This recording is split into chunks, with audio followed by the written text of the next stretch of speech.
তাইলে তুমি জাহান্নামের দিকে যাচ্ছ। অশ্লীল ছবি দেখতে দেখতে, উলঙ্গ দৃশ্য দেখতে দেখতে, এক ওয়াক্ত নামাজ না পড়তে পড়তে নাফরমান তুমি তো জাহান্নামের আগুনে চলতে যাচ্ছ। তোরে কেউ টেনে ধরে না, তোরে কেউ ফিরায় ধরে না, তো এটা কি তোর সৌভাগ্য বেটা? বদনসিব, এটা তো তোর দুর্ভাগ্য বাবা। তুই এমন মন্দ কপাল হইলি কেমনে বাপ? 365 দিনে একদিনও ফজরের নামাজ পড়লি না বাপ, কেউ তোরে ডাকলো না কেন? কেউ তোরে ডাকলো না কেন? এক বছরে কেউ জন্য কোনো মা, তোমার বাবা, তোমার স্বজন কারো একটু ফিকিরেও আসলো না? আমার 16 বছরের ছেলেটা যে নামাজ না পড়ে ঘুমায় আছে, আহারে ওর কি হবে? আমি তো আজকের ভোরেও আমার সন্তান যতক্ষণ পর্যন্ত ঘুম থেকে না উঠছে ততক্ষণ দাঁড়াইয়েই ছিলাম, আব্বা উঠো উঠো, আবার শুয়ালায় আবার উঠাইছি। তারপরে আমার সন্তান 9 বছরের ছেলে, আমার 14 বছরের ছেলে, আমি বাপফুত মিল্লা এরপরে ফজরের নামাজ জামাতে পড়ছি।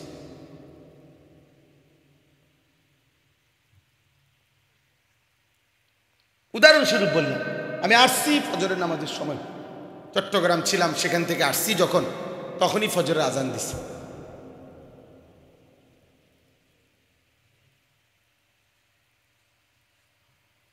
এই জন্য আব্বা মনে করো না বাপ, গুনার পথে চলতেছ, নাফরমানির পথে চলছো, কেউ ফিরায় না। তোমার ইনসাফ কি বল? একটা 6 বছরের 4 বছরের বাচ্চা আগুনের দিকে চলছে, তারে কেউ টানে ধরে না।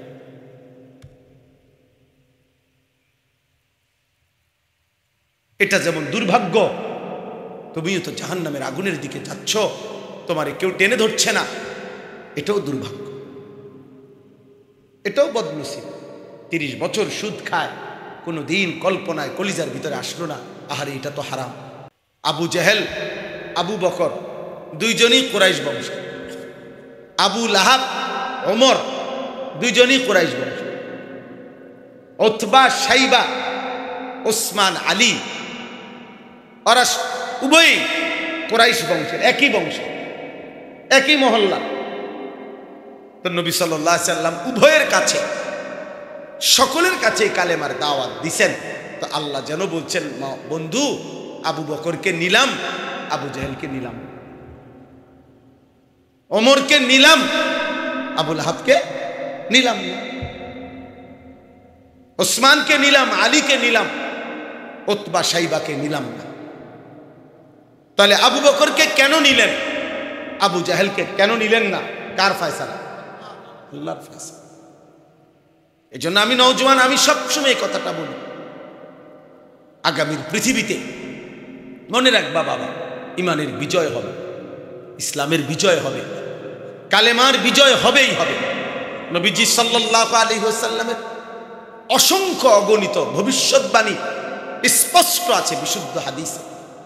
মাহদী আসবে, দাজ্জালও বের হবে, আর দাজ্জালের শেষ পর্যন্ত পতন হবে, পৃথিবীর শেষ ইহুদিটা ধ্বংস হবে, সারা বিশ্বময় মাহদীর নেতৃত্বে ইমানের পতাকা, ইসলামের খেলাফত প্রতিষ্ঠিত হবে।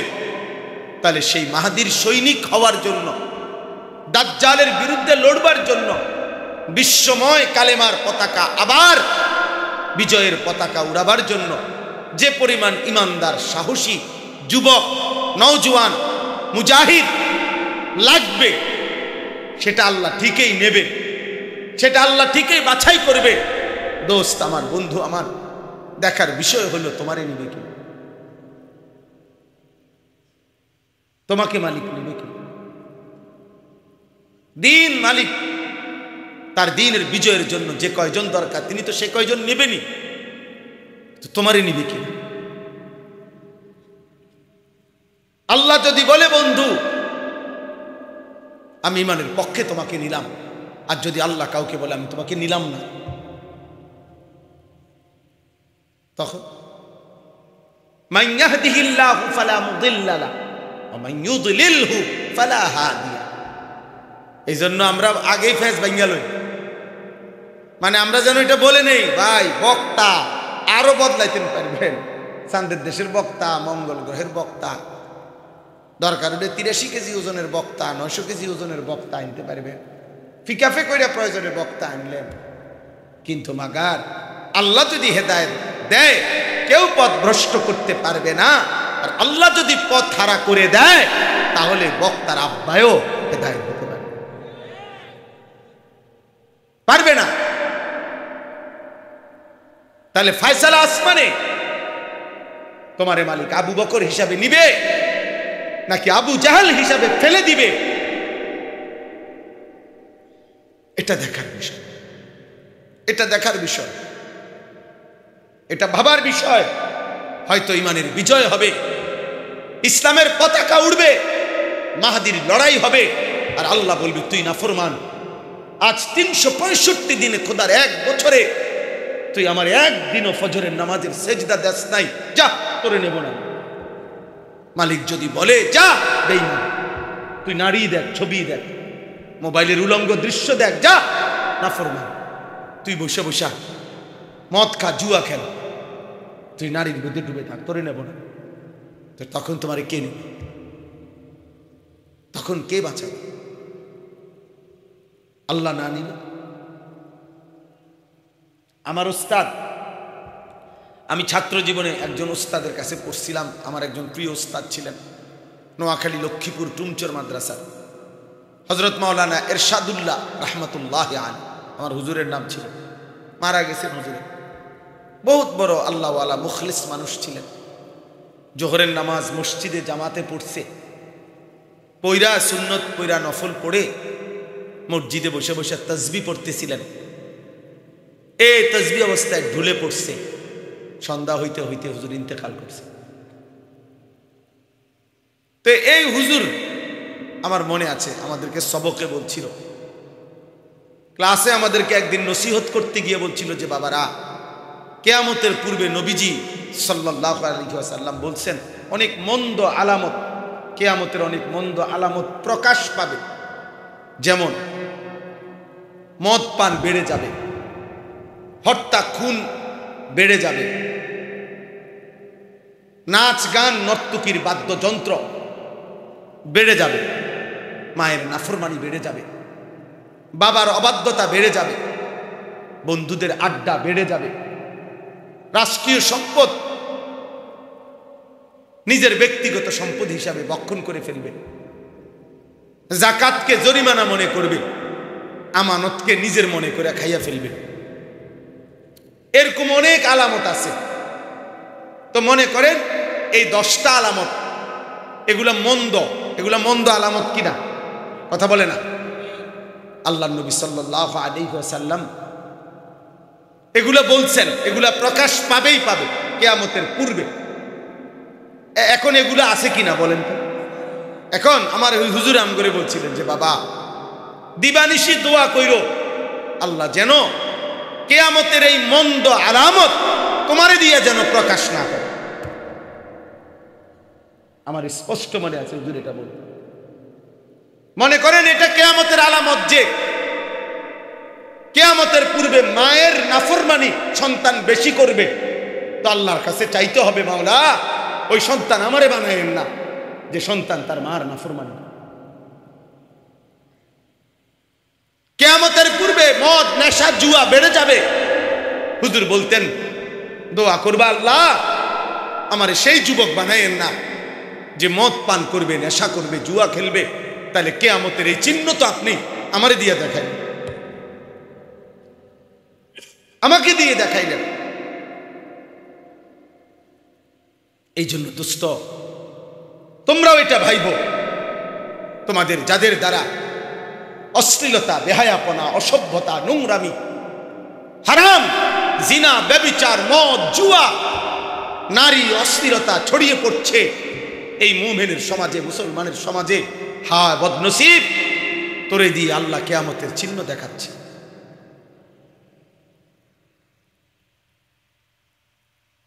তোমাকে দিয়ে আল্লাহ তাআলা কিয়ামতের চিহ্ন দেখাচ্ছে। বেঈমানের অনুসরণ বেড়ে যাবে।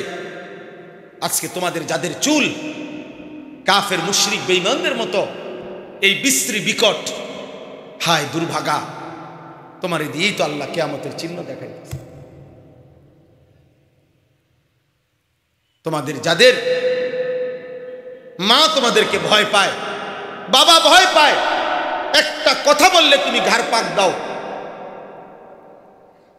তুমি মার অবাধ্য সন্তান, তুমি বাবার অবাধ্য সন্তান, তা নাফরমান, তোমাকে দিয়েই তো আল্লাহ কিয়ামতের চিহ্ন দেখাচ্ছে। তো তোমার আখিরাত কি হবে, তোমার কবর কি হবে, তোমার পরকাল কি হবে, তোমার আগামী ভবিষ্যৎ কি হবে, তুমি ভেবে দেখো, ভেবে দেখো। জিনা ব্যভিচার বেড়ে যাবে, নারীর সাথে হারাম সম্পর্ক বেড়ে যাবে। এখন তোমরা যারা এর মধ্যে লিপ্ত আছো, তুমি কি বুঝো না যে আল্লাহ তোমাকে দিয়ে কিয়ামতের চিহ্ন দেখাচ্ছে? এই জন্য দোস্ত আমার, বাপ আমার, প্রিয় ভাই আমার, বন্ধু আমার, এটা বোঝা উচিত আমার যে আমি কেন সেই যুবক হব, আমি কেন সেই মানুষ হব যাকে দিয়ে আল্লাহ কিয়ামতের খারাপ মন্দ চিহ্ন দেখাবে। আমি কেন হব তা? এই জন্য আমরা বললাম প্রত্যেকটা মানুষের কাছে, যারা কষ্ট করে এই গভীর রাতে এই প্রচন্ড গরমের মধ্যে বসে আছেন, বাপ আপনারাও ভাববেন, ছেলেরা তোমরাও ভাববে, এমন যেন না হয় আমারে কষ্ট দিলা। কত সন্তান মায়ের রক্ত মাখাচ্ছে, চোখের পানি, আজকে মা তার একটা নিঃশ্বাস, কোন মা যদি একবার দীর্ঘশ্বাস ফেলে, সন্তান তুই আমারে কি করলি, একবার বাপ যদি এটা বলে ফেলে, খোদার কসম আল্লাহর আরশ গিয়া ধাক্কা লাগবে। আর আল্লাহ বলছে, নবী বলছে, আল্লাহ সব পাপের শাস্তি সহ্য করতে পারে। আল্লাহ বলছে সব পাপের শাস্তি আল্লাহ হাসরের ময়দানে দিবে। খোদার কসম নবী বলছে, উম্মত কুল্লু যুনুবি ইউআখিরুল্লাহু ইলা আজালিন মুসাম্মা, সকল পাপ আল্লাহ চাইলে কিয়ামত পর্যন্ত বিলম্ব করতে পারে শাস্তি, কিন্তু ইল্লা আকুল ওয়ালিদাইন, মা বাবার নাফরমানি আল্লাহ এই পাপ আল্লাহ সহ্য করে না। নবীজি বলছে লাইয়া মুতা হাত্তা ইউআযযিবাহুল্লাহু ফিল আরদ, আল্লাহ তাআলা মা বাবার নাফরমান সন্তানকে মৃত্যু দিবে না ততক্ষণ পর্যন্ত আল্লাহ তাকে দুনিয়াতে বেইজ্জতি না করে।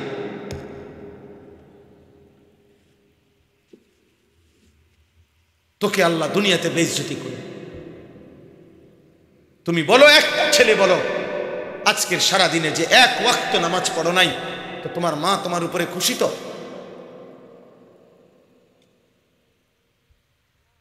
তোমার বাবা তোমার উপরে খুশি তো? দিবা নিশি যারা মোবাইলে নারী ছবি অস্থির দৃশ্য দেখো, তোমার মা তোমার উপরে রাজি তো? তোমার বাবা তোমার উপরে খুশি তো? তোমার আল্লাহ তোমার উপরে খুশি তো? তোমার মদিনার নবী তোমার উপরে খুশি তো? এই বেনামাজি নাফরমান বলো,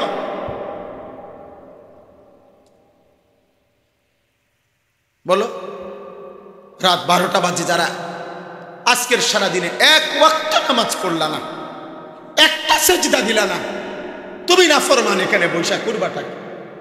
আমারে ভালোবাসলে তোমার কি, তোমারে ভালোবাসলে আমার কি? আমি তো ভোটে দাঁড়াইছি না, আমার তো এটা নির্বাচনী জনসভা না, আমি তো কোনো প্রার্থী না, জনপ্রিয়তা দিয়ে আমি কি তা করব? খোদার কসম, রব্বে কাবার কসম, জনপ্রিয়তা আখিরাতের বিবেচনায়, পরকালের বিবেচনায় জনপ্রিয়তার পরিচিতি, সুনাম, সুখ্যাতির দুনিয়াবি 2 পয়সার কোনো ভ্যালু নাই, 2 পয়সার কোনো ভ্যালু নাই। ভুয়া, ধোঁকা, এগুলা দুনিয়াবি পদ পদবি হাসিলের জন্য হইতে পারে, আখিরাতে এটা দিয়ে করবো কি? আমারে যদি 10 কোটি মানুষ চিনে, আমার কবর রাজা মাপ, তো আমি এটা দিয়ে কিতা করবো? আমি এটা দিয়ে কিতা করবো? কি করবো? ঘাস কাটবো এটা দিয়ে? আমারে যদি 10 কোটি মানুষ চিনে, তো আপনাদের কারো কবর রাজা মাপ, তো আমার জনপ্রিয়তা দিয়ে আপনি কিনবেন, আপনি লাফান কিনতেন, আমার লোক ছবি উঠাইলে আপনার কি? হে বলেন কি ফায়দা? কি মানুষ আপনার মাথা তালকি দিয়ে আসবে, হ্যাঁ বুঝেন না? আপনি নেশা করবেন, আপনি নারী দেখবেন, আপনি চুল রাখবেন বেঈমানের মতো, আর আমার লগে ছবি দেখে মানুষ আল্লাহু আকবার, ভাই সাহেব আপনারা দেখলে যে জুনায়েদ বাগদাদির মতো লাগতে আছে। হ্যাঁ আল্লাহু আকবার, আল্লাহ। মানুষে ব্যাক কল, মানুষে চিরা খায়, মানুষে ভাত খায় না। ওই দেখেন ওই অসভ্য মোবাইল ধরে রাখছে, এই দেখছেন? কিছু বেয়াদব থাকবেই, আরো বলবেন কিছু গাদ্দার। তার কথা হলো, হুজুর তোর বাপও যদি বলে আমি ফিরব না। হ্যাঁ, পাথর দিন সন্তান, কলিজা এত শক্ত বানায় লাইও না, নিজেরে এত চালাক পাইব না। ভাতখানা কোনো চালাকি না, পেশাব পায়খানা কোনো খুব একের বুদ্ধিমানের কিছু না। দুনিয়া ভোগ করা এটা কোনো আহামরি কিছু না। দুনিয়া জানোয়ারও ভোগ করে, দুনিয়া মুশরিক বেঈমানও ভোগ করে, দুনিয়া কাফের বেঈমানও ভোগ করে, দুনিয়া কুকুর বিড়ালও ভোগ করে। এই জন্য আমি ভাত খাইতে পারি, এর আমি ঘুম যাই, আমি পেশাব পায়খানা করি, আমি সারা রাত নারী দেখি, বেটা একটা মানুষও টের পায় না। না আপনি বিরাট চালাক, আরে সুবহানাল্লাহ আপনি বহুত বুদ্ধিমান। আপনি কি ভাবছেন আপনার উপরে বরং মালিকের অভিশাপ চলছে, আল্লাহর নারাজি চলছে এই পরিমাণ। আল্লাহ যেন বলছেন, নাফরমান এত পাপের পরেও তোরে কেউ টেনে ধরে না, তোকে কেউ ফিরায় না, এটা তোর বদনসিব, এটা তোর মন্দ কপাল, এটা দুর্ভাগা। তুমি এক বাচ্চা যেন নিজে নিজে আগুনের দিকে যাচ্ছে, নিজে নিজে পানিতে পড়তে যাচ্ছে, কেউ তাকে টেনে ধরে না, কেউ তাকে আগুন থেকে বাঁচাইতে পারছে না, এটা ওই বাচ্চার সৌভাগ্য। কথা বলে না কেন? এটা ওই বাচ্চার সৌভাগ্য। তাইলে তুমি জাহান্নামের দিকে যাচ্ছ, অশ্লীল ছবি দেখতে দেখতে, উলঙ্গ দৃশ্য দেখতে দেখতে, এক ওয়াক্ত নামাজ না পড়তে পড়তে, নাফরমান তুমি তো জাহান্নামের আগুনে চলতে যাচ্ছ। তোরে কেউ টেনে ধরে না, তোরে কেউ ফিরায় ধরে না, তো এটা কি তোর সৌভাগ্য বেটা? বদনসিব, এটা তো তোর দুর্ভাগ্য বাবা। তুই এমন মন্দ কপাল হইলি কেমনে বাপ? 365 দিনে একদিনও ফজরের নামাজ পড়লি না বাপ, কেউ তোরে ডাকলো না কেন? কেউ তোরে ডাকলো না কেন? এক বছরে কেউ জন্য কোনো মা, তোমার বাবা, তোমার স্বজন কারো একটু ফিকিরেও আসলো না, আমার 16 বছরের ছেলেটা যে নামাজ না পড়ে ঘুমায় আছে, আহারে ওর কি হবে? আমি তো আজকের ভোরেও আমার সন্তান যতক্ষণ পর্যন্ত ঘুম থেকে না উঠছে ততক্ষণ দাঁড়াইয়েই ছিলাম, আব্বা উঠো উঠো, আবার শুয়ালায় আবার উঠাইছি। তারপরে আমার সন্তান 9 বছরের ছেলে, আমার 14 বছরের ছেলে, আমি বাপফুত মিল্লা এরপরে ফজরের নামাজ জামাতে পড়ছি।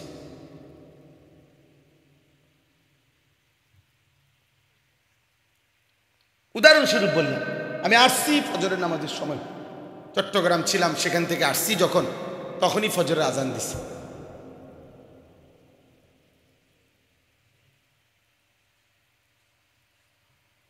এই জন্য আব্বা মনে করো না বাপ, গুনার পথে চলতেছ, নাফরমানির পথে চলছো, কেউ ফিরায় না। আহ, তোমার ইনসাফ কি বল? একটা 6 বছরের 4 বছরের বাচ্চা আগুনের দিকে চলছে, তারে কেউ টানে ধরে না।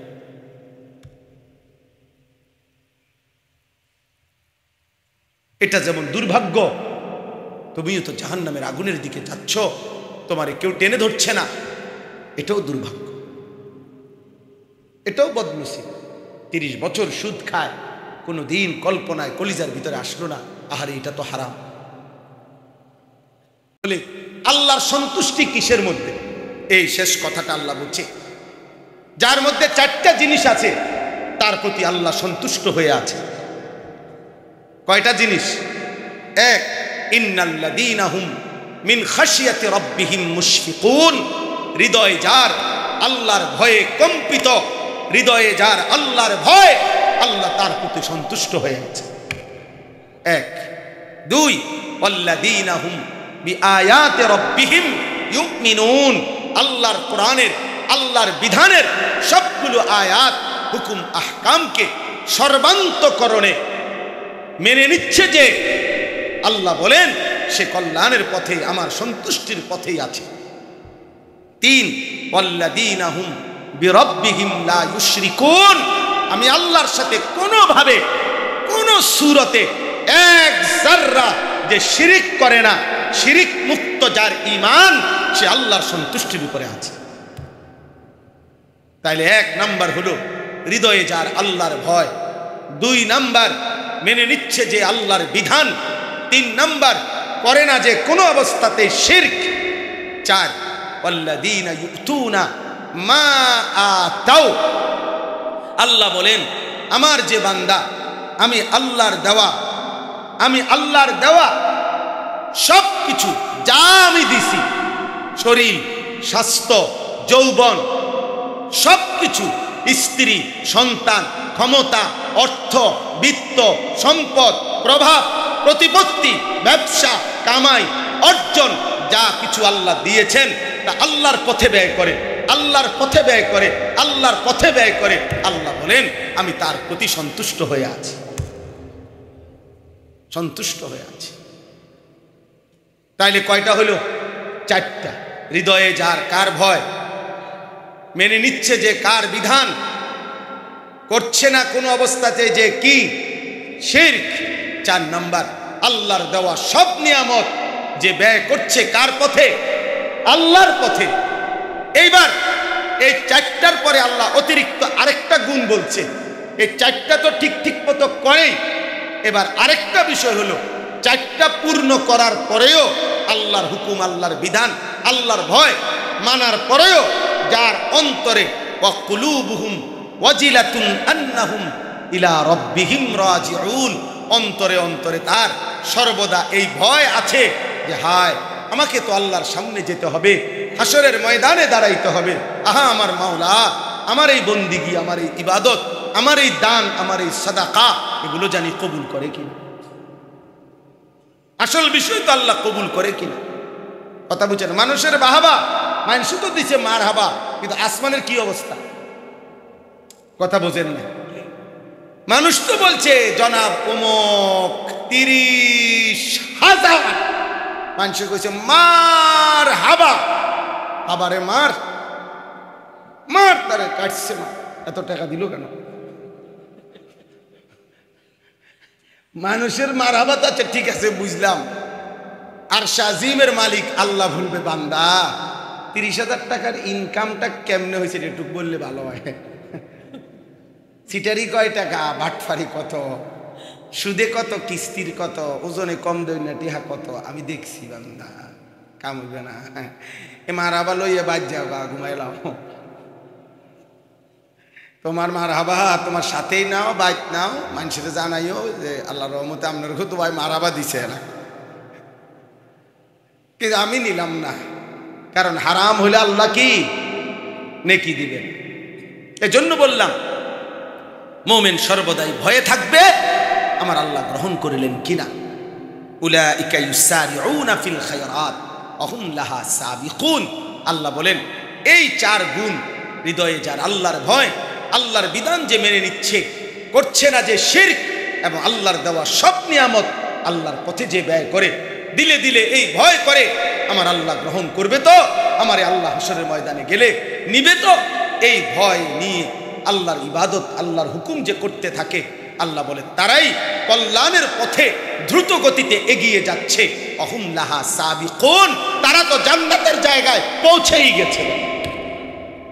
আল্লাহ যেন বলতেছে তারা তো জান্নাতের দুয়ারে চলেই গেছে, আর শুধু দরজা খোলাটা বাকি, ঢুকবেই। এবার সর্বশেষ কথা হলো শেষ আয়াত। আল্লাহর কোনো বান্দা যদি বলে আল্লাহ আচ্ছা ঠিক আছে আমি আপনার কথা মানব, আপনার হুকুম মানব, তবে পারবো তো সব হুকুম মানতে? আমি কুলাইতে পারো আল্লাহ, আমি তো দুর্বল মানুষ, গ্রামের মানুষ, অসুস্থ মানুষ, সাধারণ মানুষ, আমি পারবো? আল্লাহ বলেন ওয়ালা নুকাল্লিফু নাফসান ইল্লা উসআহা, বান্দা সুস্থ হও আর দুর্বল হও, তুমি শিক্ষিত হও আর মূর্খ হও, তুমি আমি আল্লাহ তোমাকে কাউকে তার সাধ্যের অতিরিক্ত কোনো বিধান আমি আল্লাহ চাপিয়ে দেব পারবা তো? যার জন্য শরীর স্বাস্থ্য জেদ্দুর, যার উপার্জন জেদ্দুর, আমি তার জন্য হুকুমও দিছি। কথা বলে না? একজন মানুষের উপার্জন ইনকামে 30,000 টাকা, তারে বলে দিছে যে এই বছরের ভিতরে আগামী 15 দিনের ভিতরে হজের রেজিস্ট্রেশন করবা 8 লাখ টাকা, তুই মরস বাসস বা রক্ত বেচ্ছ টাকা দিতে হবে, তুই হজ করতে। এটা নি শরীয়তের বিধান। বেটার টাকা নাই 30,000, বেটার 8 লাখ টাকা দিত, 6 লাখ টাকা দিত। শরীয়ত কি এরকম বলছে? এই লোকটা দাঁড়াইতেই পারছে না, দাঁড়াইয়া থাকতেই পারে না, তো ইসলাম যদি বলতো না তুই নামাজ দাঁড়াইয়াই পড়তে হবে, প্রয়োজনে সুতা দিয়া বাইন্দা টাঙ্গাইয়া থিব তোমারে, কিন্তু তুমি নামাজ দাঁড়াইয়া পড়তে হবে, এটা শরীয়তের বিধান? কথা বলেন। তাহলে আল্লাহ বলেন না, প্রতি অবস্থায় আমি আল্লাহ বিধান দিয়েছি, কারো উপরে আমি সাধ্যের অতিরিক্ত কিছুই কি করি নাই, চাপি। সুবহানাল্লাহ, কেমন মালিক আমার। এরপরে আল্লাহ বলেন ওয়ালাদাইনা কিতাবুন ইয়ানতিকু বিল হক ওয়া হুম লা ইউজলামুন। আল্লাহ বলেন সর্বশেষ আমার কাছে মনে রেখো, আমার ফেরেশতার আমলনামা লিখছে, এই আমলনামা রেডি হইতেছে, তুমি ঘাবড়াইও না, তুমি আমল করতে থাকো। আর আমার ফেরেশতা আমলনামার কিতাব রেডি করছে, কিয়ামতের দিন তোমার আমলনামাই তোমার সামনে কথা বলবে, এক বিন্দু জুলুম হবে না, একটা নেকিও ছুটে যাবে না, একটা গুনাহ বেশি লেখা হবে না। ঠিক তুমি যা করেছ তার আলোকেই ফয়সালা হবে, তার আলোকেই সিদ্ধান্ত হবে, তার আলোকেই বিচার হবে। আল্লাহ আমাদেরকে ঈমান আমলের জীবন দান করেন, আল্লাহ তাআলা আমাদেরকে উত্তম আখলাকের জীবন দান করেন। অনেক কষ্ট করছেন আপনারা, অনেক রাত সবর করছেন, আল্লাহ আপনাদের এই বসা এই সবরে সর্বোত্তম বিনিময় দান করে। আমার কিশোর ভাই, নওজোয়ান ভাই, আজকের রাত থেকেই নামাজ পড়ো, শরীর পবিত্র রাখো, নারী দেখো না, ছবি দেখো না, অস্থির দৃশ্য দেখো না। আল্লাহ আমাদের সকলকে তৌফিক দান করে। আর 1 মিনিট দোয়া করি, দোয়ার আগে 2টা মিনিট মাদ্রাসার আমার প্রিয় ভাই জনাব জসিমউদ্দিন চৌধুরী ভাইয়া বলছেন মাদ্রাসার কাজে সর্বাত্মক সহযোগিতা করবে। আলহামদুলিল্লাহ, আপনারাও প্রত্যেকে যদি একটু পকেটে হাত দেন, 2টা মিনিট প্রত্যেকে মাদ্রাসার এই কাজ অল্প একটু জায়গায় সুন্দর ভবন করবে। মৌলানা মাহমুদ সাহেব আমারে দেখাইছেন এটার প্ল্যানিং, অনেক সুন্দর পরিকল্পনা, অনেক ফিকির তার। আল্লাহ যেন এই ফিকিরের সাথে আমাদেরকে অংশগ্রহণ করার তৌফিক দান করে, এই আশায় প্রত্যেকেই যার যার সামর্থ্য অনুপাতে মাদ্রাসার জন্য আজকে থাকলে কিছু সহযোগিতা করেন, আবার এখন না থাকলে পরে আপনারা দিয়েন, এখন যাদের আছে দেন, ইনশাআল্লাহ বরকত হবে। আমি সবার জন্য দোয়া করছি। যাওয়ার সময় আরেকটা ছোট্ট অনুরোধ হলো, আমার গাড়িতে একটা বহুতই মূল্যবান দামি আপনাদের আমাদের প্রত্যেকের জীবনের উপযোগী একটা কিতাব আছে, তালিমুস সুন্নাহ।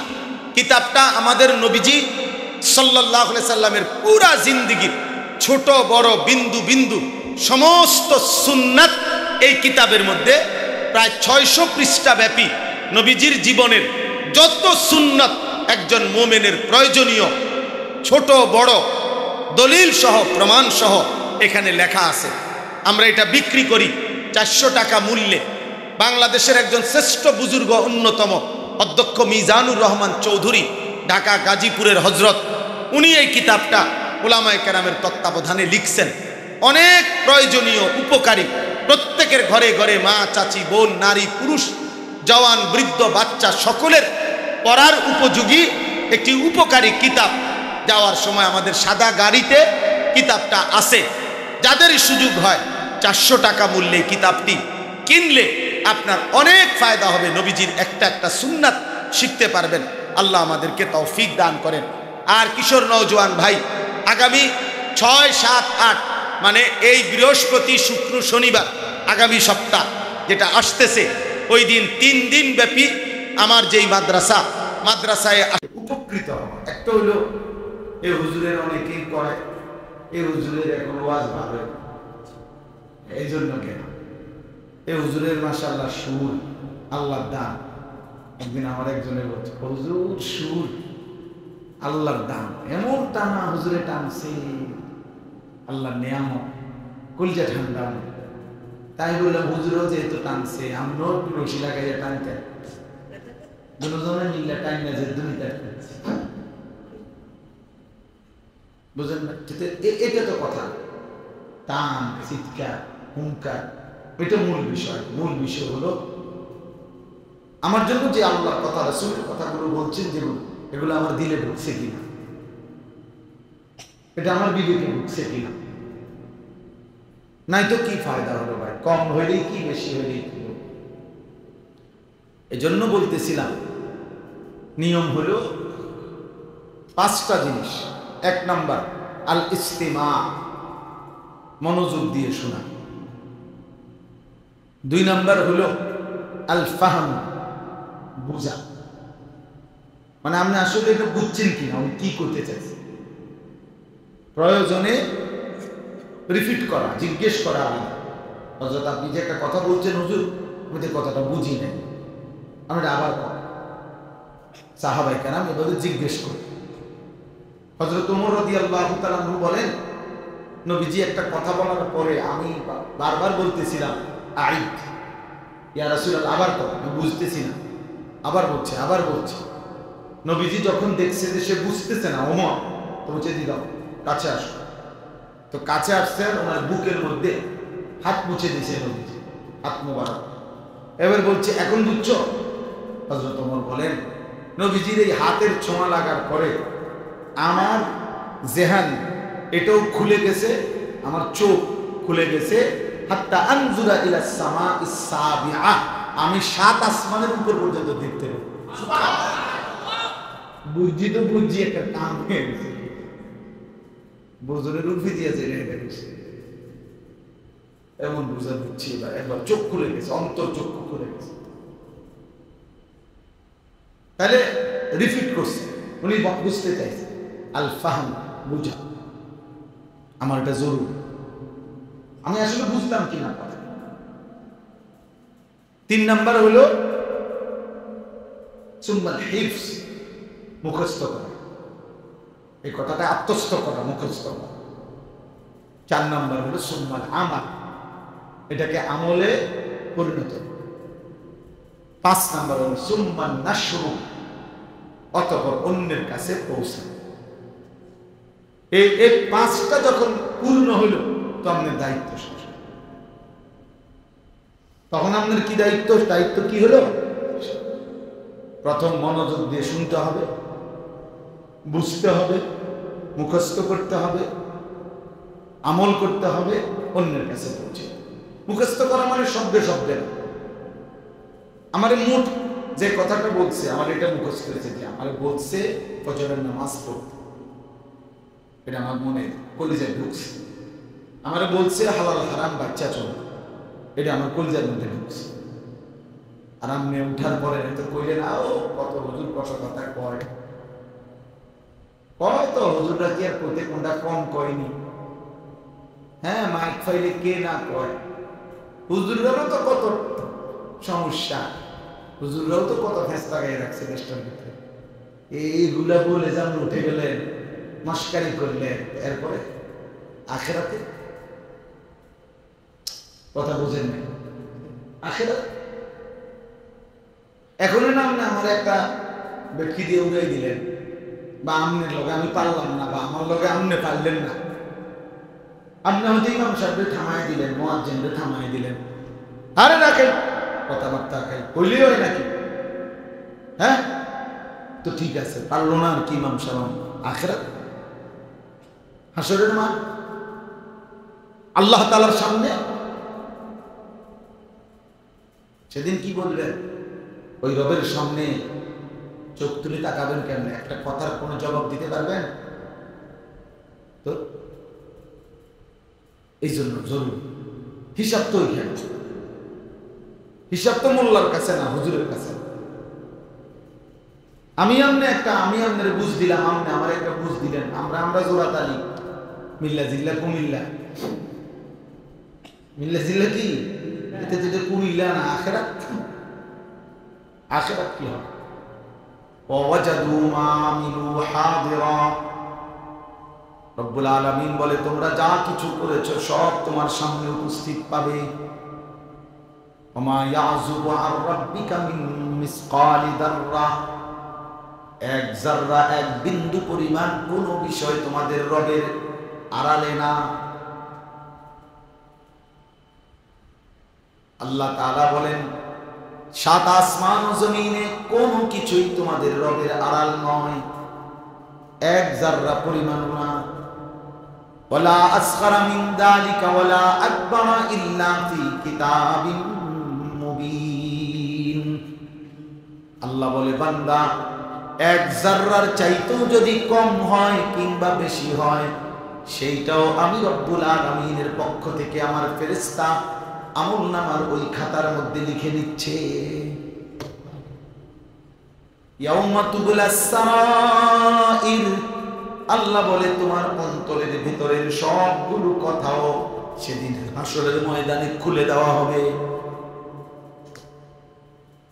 আফালা ইয়ালামু ইদা বুসিরা মা ফিল কুবুর ওয়া হুসিলা মা ফিস সুদুর। দিলের কথাগুলো বের হয়ে আসবে। নারী দেখে, ছবি দেখে, মোবাইল দেখে, নাটক দেখা, সিনেমা দেখা, রাস্তার মহিলা দেখা কি কি ভাবছিলেন আপনি? আমি পৃথিবীর কেউ জানে না, রব তো জানে। জানে কিনা? ইয়ালামু খাইনাতাল আয়ুন ওয়া মা তুখফিস সুদূর। আল্লাহ বলে, চোখের খেয়ানত করে তুমি যা দেখেছো তাও আমি জানি, অন্তরের ভিতরে যা গোপন রেখেছো তাও আমি জানি, সব খুলে দেব।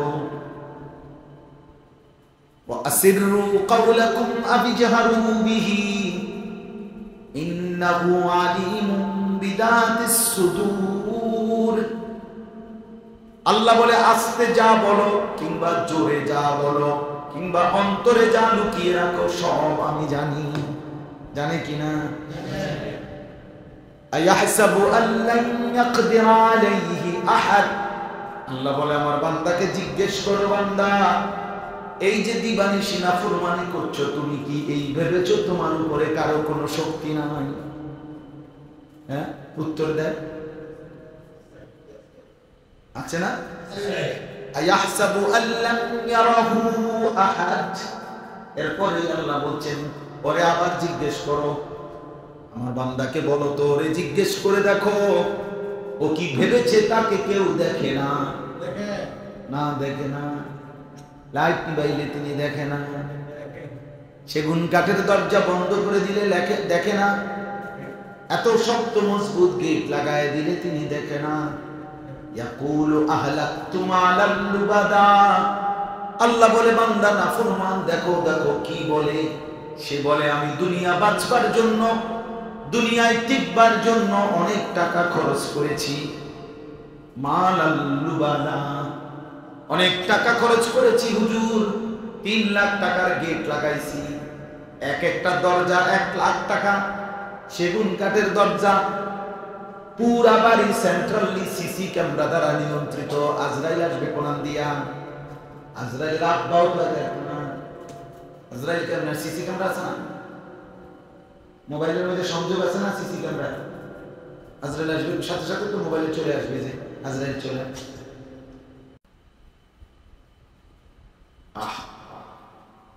বারবার এটা কোরআন বলছে, আফাহাসিবতুম আন্নামা খালাকনাকুম আবাতান।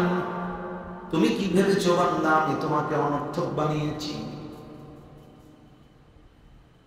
আল্লাহ বলছে, আমি কসম করে বলছি বান্দা, 3টা কসম করে আল্লাহ বলছে, লা উকসিমু বিহাদাল বালাদ ওয়া আনতা হিল্লুম বিহাদাল বালাদ ওয়া ওয়ালিদিন ওয়া মা ওয়ালাদ।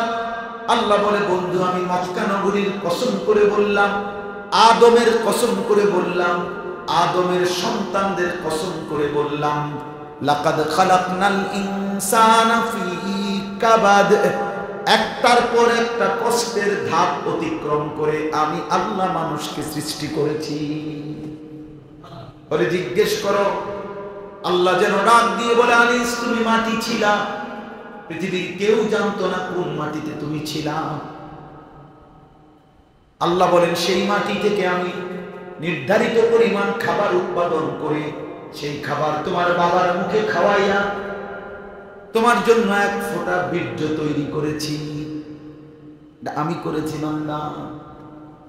সেই ফোঁটা বীর্য থেকে আমি রব্বুল আলামিন স্বামী স্ত্রীর নির্ধারিত একদিনের মিলনে আমি আল্লাহ ওই ফোঁটা বীর্য তোমার মায়ের জরায়ুতে আমি পৌঁছাইছি।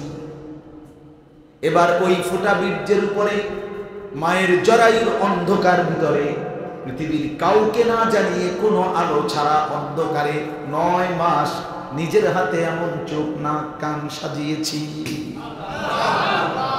হাত লাগাইছি আমি বান্দা, চোখ লাগাইছি আমি, নাক লাগাইছি আমি বান্দা,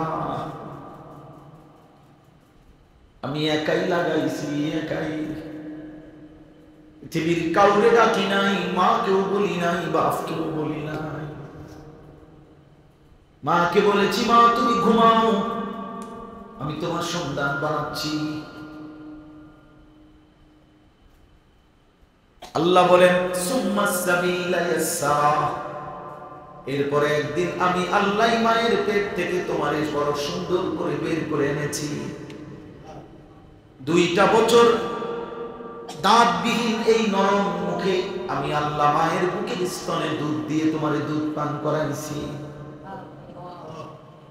2 বছর পরে আমি আল্লাহ ছোট্ট এই শরীরে অল্প অল্প খাদ্য পরিমিত মাত্রায় দিতে দিতে আমি আল্লাহ তোমার শক্তি সঞ্চার করে আজকে যখন 16 বছর 18 বছর পূর্ণ শক্তি পূর্ণ যৌবন, হাত চোখ নাক কান সব কিছু যখন পূর্ণ শক্তি দিলাম, তুমি বান্দা আজকে আর আমারে চিনো না।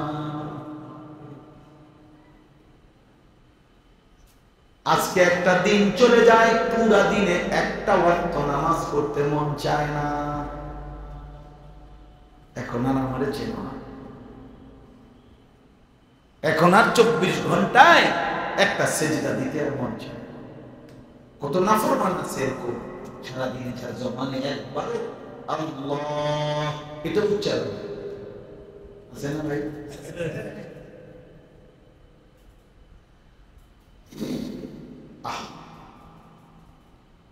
সে পরিমাণ বদনসিব, একবারও যার মুখ দিয়ে তার মালিক কি কষ্ট করে। 1 বস্তা সিমেন্ট নামাইতে 1 ট্রাক সিমেন্ট যে লেবার বলে নামায়, কি পরিমাণ দাম চলে। বস্তা প্রতি হতো 3 টাকা, বস্তা প্রতি 5 টাকা, ঠিক না? তাহলে 50টা বস্তা নামাইলে কত? 250। 50টা বস্তা নামাইতে কি পরিমাণ তার কোমরটা বাঁকা হয়েছে, কি পরিমাণ ঘাম ঝরছে এই প্রখর রৌদ্রের মধ্যে। এখন কি করো দিনের বেলা দেখেন, সারা দিনে তো বলো। আমি আজকে একটা লোককে দেখছি, কালকে না জানো ঘামে লোকটা চেহারাটা আমার এত মায়া লাগছে। সারাদিন মেহনত করলে হয়তো 400 টাকা 500 টাকা পাবে। তাহলে এই মাত্র 400 টাকার জন্য যদি এই পরিমাণ ঘাম ঝরাইতে হয়, রবের এই আসমান ও জমিন মালিকের এই কোটি কোটি নিয়ামত ভোগ করার বিনিময়ে যদি কাজ করতে হইতো, পরিশ্রম করলে যদি ওগুলা দিত, কি পরিমাণ মেহনত করতে হইতো। সেই তুলনায় মালিক তো খুব বেশি কিছু চায় নাই। সেই সকাল থেকে রাত 5 ওয়াক্ত নামাজ মিলাইলে 1 ঘন্টাও সময়। 4 রাকাত ফজর নামাজ পড়তে কি আর এত সময় লাগে? 10 রাকাত জোহরের নামাজ পড়তে কি আর 1 ঘন্টা লাগে? আল্লাহ তাআলা বলেন আমি চাইছিলাম তো বান্দা অল্প, দিছিলাম তো অনেক। আওয়ালাম নুআম্মিরকুম, এজন্য কোরআন কারীমের মধ্যে আছে আল্লাহ তাআলা হাশরের দিন জাহান্নামী নাফরমানকে বলবে, বান্দা বলো চিৎকার করছো কেন, আমি কি তোমাকে হায়াত দেই না? আওয়ালাম নুআম্মিরকুম অর্থ হলো আমি কি তোমাকে উমর মানে বয়স হায়াত দেই না? 1টা বাজে জোহরের আযান হইছে, 4:45 4:45 আসরের আযান দিছে, তাই 4.5 ঘন্টা সময় 10 রাকাত নামাজ 12 রাকাত নামাজ পড়ার জন্য আমি দিয়ে রাখছিলাম। তো 12 রাকাত নামাজ পড়তে কি 4 ঘন্টা লাগে? কথা বলেন তো, আমি কি সময় দেই নাই বাবা? এখন চিল্লাচ্ছ কেন? একজন একজন বুঝো ভাইয়া, নওজোয়ান একজন বুঝো, তুমি শুধু বলবা, বাকিদেরকে ছেড়ে দাও তাদের হাতে। ইন্নী জানানতু আন্নী মুলাকিন হিসাবিয়া। কোরআন শরীফে আছে জান্নাতি বান্দাদেরকে তাদের পরিচিত আত্মীয় স্বজনরা বলবে, কেমনে তুমি পরিচিত বন্ধু বান্ধবরা বলবে, কিরে দোস্ত, মুরাদনগরে সব সুন্দরী দেখতাম, এক লগে বাজার করছি, একই অটো দিয়ে আমরা যাইতাম আইতাম, তুই দিয়ে দেখতাম আমার লগে আমরা এলাকায়, এই কামটা কেমনে করলি ফাঁকি দিয়া? আজকে জান্নাতের ঘোষণা পেয়ে গেলি, এই কোরআনে স্পষ্ট আছে, ওই নেককার ইমানদার বান্দা বলবে, ইন্নী জানানতু আন্নী মুলাকিন হিসাবিয়া, আমি থাকতাম তোমাদের সাথে, বাজার ব্যবসা চাল চলন সবই ছিল বন্ধু, কিন্তু খোদার কসম দোস্ত, আমি কলিজা দিয়া বিশ্বাস করতাম এমন একটা হাসরের দিন, হিসাবের দিন আসবে, এজন্য আমি বাজারও করছি, নামাজও করছি, আমি সংসারও করছি, ফজরও করছি, স্বামী স্ত্রীর মেলামেশাও করছি, ফজরের নামাজও জামাত। তাই দুনিয়া ভোগ করতে সমস্যা হয়েছে না, সেজদা দিতে অসুবিধা, হিসাব মিলাই নিছে। বউ বাচ্চারা আদর সোহাগ আনন্দ তাও করছি, মালিকের সেজদাও করছি, উপার্জনও করছি, হালাল কিনা এটাও খেয়াল রাখছি, কারণ আমি জানতাম এখানেই শেষ। ইন্নী জানানতু আন্নী মুলাকিন হিসাব। পৃথিবীর সব স্বাদ বরাবর, প্রিয় ভাই প্রিয় বাবা, সব স্বাদ বরাবর, অর্থাৎ হালাল হারাম, যার উপার্জন হালাল তার গোশত যেই স্বাদ, যার উপার্জন হারাম তার গোশত একই স্বাদ। পৃথিবীর স্বাদ তো বরাবরই, পৃথিবীর উপভোগ করা তো বরাবরই, প্রত্যেকের সময় একসাথেই চলছে। আজকে আমরা যারা 5 ওয়াক্ত নামাজ জামাতে পড়ছি, আলহামদুলিল্লাহ, এখন আমাদের বাজে 10:44। আজকে যারা নামাজ 5 ওয়াক্ত পড়ে নাই, ওই অপদার্থ নাফরমানের এখন বাজে 12:44। না, অবশ্যই সে আগায় গেছে, আমাদের বেশি মেহনত করছে দুনিয়া, সে আগাবে না? অবশ্যই তার বাজে এখন কি 12:44, যে 2 ঘন্টা আগায় গেছে। তো কয়টা বাজে? বাটফার জিনার বাজে কয়টা? সুদ করে হারাম করে এখন কয়টা বাজে? তো হিতে আগাইল কি? আমি কি চাইলাম কি? আমরা পিছাইলাম কি? আমরা যারা নামাজ পড়লাম আমরা পিছাই গেছি কি? ও ভাত খাইলে ভাতের মতো লাগে, আমি ভাত খাইলে সিরের মতো লাগে। বলে সহজ কথা না এটা? দুনিয়া তো বড়, দুনিয়া তো বড়, আখিরাত বরাবর, আখিরাত বরাবর হবে না। এত চালাক ভাইবেন, নিজেকে এত বুদ্ধিমান ভাই, এটা খুব জরুরি। দুনিয়া আম দস্তরখান, এখানে আল্লাহ তাআলা ঈমানদার, বেঈমান, কাফের, মুশরিক, নাস্তিক, মুরতাদ, যে আল্লাহই স্বীকার করে না, দেয়ার ইজ নো গড। এই পৃথিবীতে লক্ষ লক্ষ মানুষ আছে এমন যাদের বক্তব্য যে ঈশ্বর বলতে, আল্লাহ বলতে কিছুই নেই, দেয়ার ইজ নো গড, কোনো আল্লাহ নেই। এগুলো এমনি এমনি প্রকৃতি।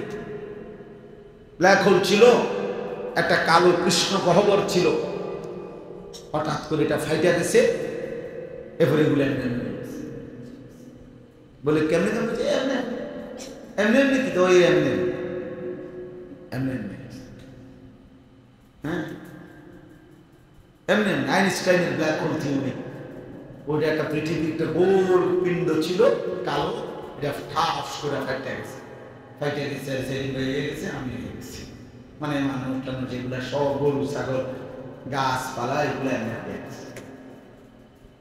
পাগলেরও তো কত জাত ফাত থাকে, এমন পাগলের কোন জাত? আমরা এক হুজুর ছিল, হুজুরে বলতো মাথা খারাপ হলে পাগল হয়, পাগলের যদি আবার মাথা খারাপ হয়ে যায় এবার কি হবে? পাগলের মাথা। তো সেই মানুষগুলোকে আল্লাহ তাআলা রিজিক দিচ্ছে, দিচ্ছে না? তাদেরকে তো আল্লাহ তাআলা 24 ঘন্টা খাওয়াইতেছে।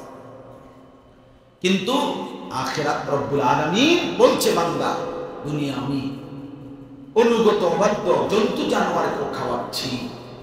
কেন? দুনিয়া আমি আল্লাহর কাছে মাছির দানা পরিমাণ মূল্য নাই। কান কাটা মরা লাশ, নবী বলছে একটা মরা ছাগল যদি তোমাদের কাছে যেমন মূল্য নাই, আল্লাহ তাআলার কাছে দুনিয়া তার চাইতে নিকৃষ্ট। কিচ্ছুই নাই, কিছুই। আল্লাহ বলছে সবটা দুনিয়া মিলে যা সাজাইছে কালিল, কুল মাতাউদ দুনিয়া কালিল। ও বন্ধু, নবী বলে দেন দুনিয়ার সবটা সামান্য সামান্য সামান্য। এবার এর সাথে চিন্তা করলে আখিরাত জান্নাত কি বলি না, ইযা রাআইতা সাম্মা রাআইতা নাঈমান ওয়া মুলকান কাবীরা। আল্লাহ বলছে আমার জান্নাতি বান্দা জান্নাত দেখবে, আবার দেখবে, আবার দেখবে, আবার দেখবে, ঘুরে ঘুরে দেখবে আর বুঝবে চারিদিকে নেয়ামতে নেয়ামতে ভরা। আমি আল্লাহ তাকে দিয়েছি একটা বিশাল বড় সাম্রাজ্য। ফেরেশতাকে সর্বশেষ যেই লোকটা জান্নাতে যাবে, শেষ জান্নাতি ব্যক্তি জিজ্ঞেস করবে, ফেরেশতা আমারে তো নিশ্চয়ই সবার শেষে আনছে ফেরেশতা, আমার জান্নাতটাই তো সবচেয়ে ছোট, তুমি বলো না ফেরেশতা আমার জান্নাতটা, ছোট্ট জান্নাতটা কতটুকু? ফেরেশতা বলবে, বন্ধু 10 দুনিয়া বরাবর, 10 দুনিয়া বরাবর। এবার বলো এর চাইতে বড় যারা, তাদের জান্নাত কত বড়? এটা রূপকথা না? কি মনে হয় এগুলা রূপকথা নাকি নাটকের গল্প? এগুলো এটা সেই মানুষের কথা যিনি বলছেন, যার ব্যাপারে খুদ আল্লাহ সাক্ষী দিছে, ওমা ইয়ানতিকু আনিল হাওয়া। বন্ধু আমার নিজের থেকে কিছুই বলে না, আমি বলে দিলেই বলে। ইন হুয়া ইল্লা ওয়াহয়ুন ইউহা, আমি বলে দিলেই বন্ধু বলে, বন্ধু নিজের থেকে কিছুই বলে না। সুবহানাল্লাহ। এজন্য বাপ চলে রাত গভীরে ফিকির করে, জীবনের হিসাব করে, জিন্দগির হিসাব নিলাম।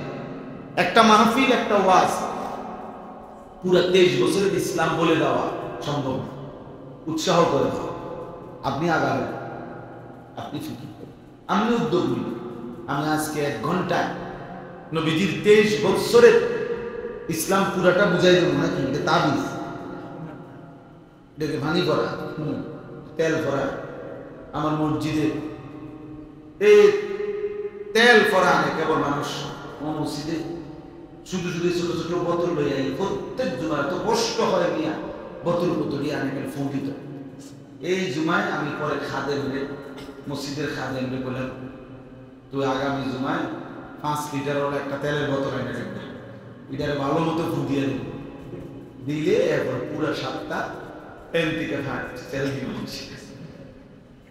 আমার আর সহ্য হয় না, এতই বোতল হুম দিতাম। এর পিছি পিছি বোতল, সরষের তেলের বোতল না, ছোট ছোট, এটি কয়টা ফুট না।